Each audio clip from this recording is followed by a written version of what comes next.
those who do not know my background well, I've been here almost half the life of the IPA. I've operated almost all of our fleet types and have operated all of our types of flying. As your at-large representative, I have learned, I have observed, and I have plans for our future.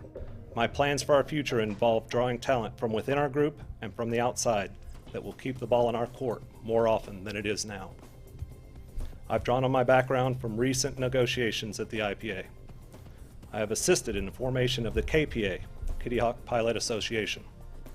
When the rubber hit the road, denied UPS access to Kitty Hawk crews and aircraft during the 1997 Teamster strike. This position defied the repeated demands of the owners of Kitty Hawk. My plans for our future include the input of the whole group, all of us. We need to be prepared with a cohesive strategy for the next negotiations. We must have a team that can effectively lead this process. This team must be able to do this well into our future. I represent the entire membership. I'm not a part of any political party. The time for that is over. I will represent our group with the full support of our remaining executive board, Bob Brown, Harry Treffus, and Michael Moody. I will work with the elected board and the whole pilot group for the interests of the group. I will be a flying president. I will delegate. To understand the needs of the group, one has to be an active part of it.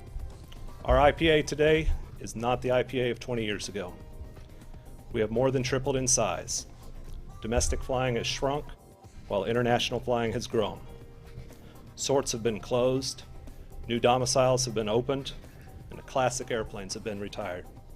The top priority of the 29-year-old international FO is different than the 64-year-old domestic captain. Both deserve equal attention.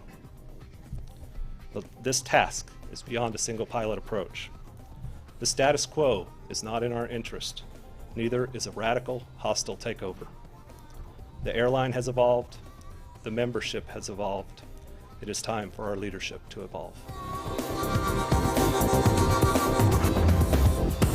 Instantaneous is instantaneous. When you put in for the trip trade, if it's legal, it happens at that time. That's my opinion on that. As far as being 2 years overdue, it is 7 months past, 7 months past due. I would have been more aggressive because we have clear language that says within 30 days of that March deadline, we could have gone into expedited arbitration. I would have been more aggressive about putting it into the arbitration, and it would have been arbitrated by now. UPS needs to develop the technology that they agreed to, or we will arbitrate. It is scheduled for December 14th.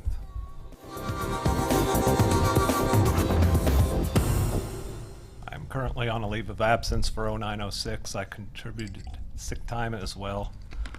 There have been rumors about receiving pay. I am not receiving pay from any source. I will contribute further in the next sign-up period as we did not reach our goal. More leave of absence just because it's clean and relatively simple for the short-term leave of absence, and also some more sick.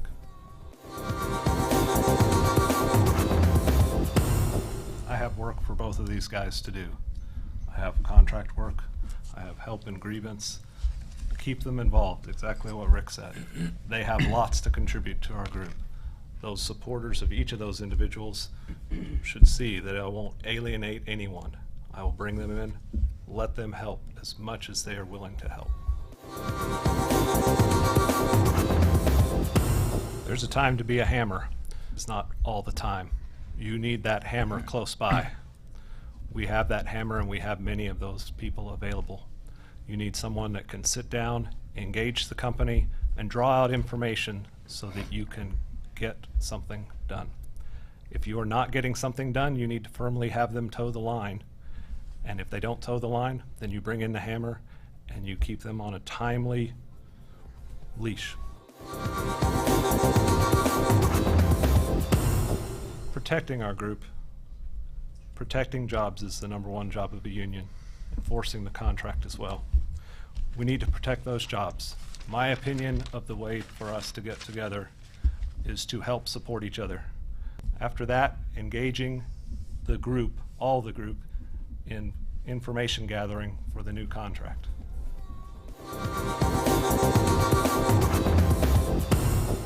First of all, I'm for protecting jobs. I will not make any moves that put our junior folks at risk. Agreement for all the flying and all the checking duties, absolutely. If we can secure that, I'm all for that. The managers can manage paper. We want to do the flying, the checking. We want management emergency flying to be IPA emergency flying. That's all the flying is ours. If we're unable to reach an agreement on that, then yes, when the time is right and jobs are not put at risk, going forward to the NMB is the appropriate thing to do. Next, seniority list integration. My view is that it will be decided by an arbitrator.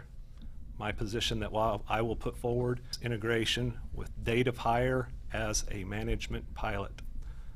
So if someone came over from the IPA and went over to the UPS side, that would become their new date of hire. That would be the position that I would push forward. There are a lot of people that are on our seniority list in the top 5 or 6% of the income as far as comparing to other people that live in the United States that have put themselves in a very good financial position and would like a few days off with benefits from UPS. We would love to give them that option, and we have. It's nice for some of them.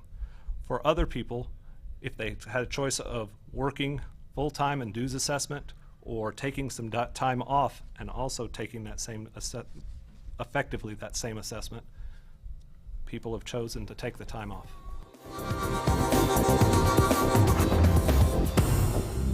Our environment has evolved. Our leadership must evolve. I will help this evolution. I will do this with the full support of our remaining board, Bob Brown, Harry Treffus, and Michael Moody. I have their full support. I will embrace the newly elected secretary of your choice.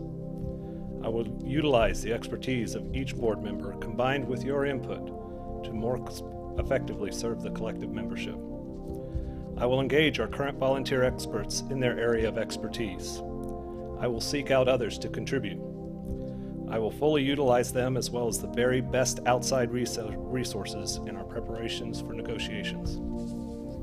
I will enforce the contract and protect jobs. I do now. Our other candidates have run on experience. What would you choose? 10, 20 years of experience with alienation and less than an open door? Or a collective hundreds of years of experience carefully brought together to form a united and unstoppable voice at the table? The choice is yours. It is easy to point fingers. How many times have you heard tough talk and big promises, only never to really hear from them again once in office? A revolutionary precedent has been set in our industry. Here, all of us. We have taken control of a situation that has not been controlled at any other airline ever. We have the pieces to protect our own. Join me in protecting our own, our contract, and our lives going forward. If you want tough talk without results, you have those options in front of you. If you want someone who has said pound sand intelligently and effectively, I am your man.